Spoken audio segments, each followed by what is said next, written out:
Hello guys, back to our channel Niki অফিসিয়ালে স্বাগত। তোমরা সব কেমন আছো? আমি তো খুব ভালো আছি। তো নিউ ব্লগ নিয়ে চলে এসেছি। তো আজ আমরা কোথায় যাচ্ছি, কি কি করছি তোমাদের সাথে সবটাই শেয়ার করবো। তো তোমরা কন্টিনিউ ভিডিওটা দেখতে থাকো আর সাথে থাকো। ফাইনালি টোটো পেয়ে গেছি। তো আমরা কোথায় যাচ্ছি, কি কি করছি তোমাদের সাথে সবটা শেয়ার করবো। তো তোমরা কন্টিনিউ ভিডিওটা দেখতে থাকো আর সাথে থাকো। তো চলো একটু সিনেমাটা।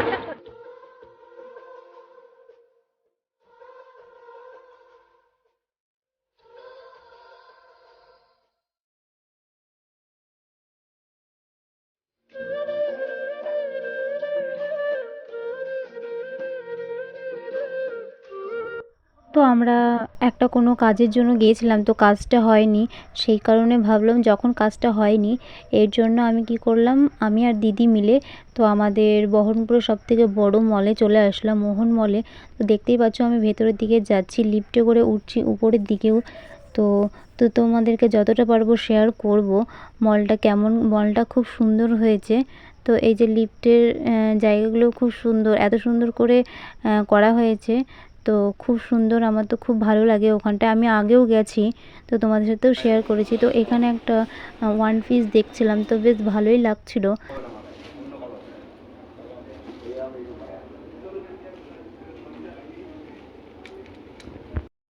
তো এখন আমরা লিফটে করে নামছি। তো মোহনমল ভিডিও করতে দিচ্ছিল না, তো যতটা পেরেছি তোমাদেরকে দেখিয়েছি। তো তোমরা দেখলে। তো আর কোথায়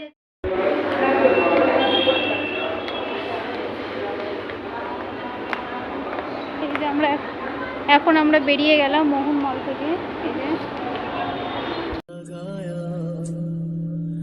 তো जहां मैंने पाया कभी सोचा न था ये मिलो दूरों का साया क्यों खुदा तूने मुझे ऐसा ख्वाब दिखाया जब हकीकत में उसे तोड़ना था। আজকে শিবরাত্রি, তোমরা নিশ্চয়ই জানো আজকে শিবরাত্রি। তো আমি শিবরাত্রি করি না, বৈশাখ মাসে যেই লাস্ট সোমবারে হয় সেটাতে আমি করি। তো শিবরাত্রি করতে পারি না, এই জন্য এবারও করিনি। তো বহরমপুর গিয়েছিলাম দিদির সাথে, কিছু কাজ ছিল। তো তোমরা দেখতে পেলে কোথায় কোথায় গেলাম। তো তোমরা সন্ধ্যাবেলায় আমরা কী করছি তোমাদেরকে সবটা শেয়ার করবো। তো তোমরা কন্টিনিউ ভিডিওটা দেখতে থাকো আর সাথে থাকো। তো আমাদের পাড়াতে শিবরাত্রি পুজো ছিল। তোমরা দেখতেই পাচ্ছ খুব সুন্দর করে লাইটিং করেছে। তো দিনের বেলায় পুজো হয়ে গেছে, তো আমরা সন্ধ্যাবেলায় গিয়েছিলাম। তো ওখানটায় কীর্তন হচ্ছিলো, এইসব হচ্ছিলো। তো আমি শিবরাত্রি করতে পারি না, এই জন্য শিবরাত্রি করি না। তো বৈশাখ মাসের লাস্ট সোমবারে আমরা পুজো করি, তখন জল ঢালি আর কি। তো আমরা এখানটায় দেখতেই পাচ্ছ আমরা বসে আছি। তারপরে আমরা ঠাকুরটাকে দেখলাম। তো তোমরা সিনেমেটিক শট দেখো।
তো আমরা খিচুড়ি খাবো বলে এই যে সব বসে পড়েছি, কতক্ষণে খিচুড়ি দিবে সেই আশায় বসে আছি।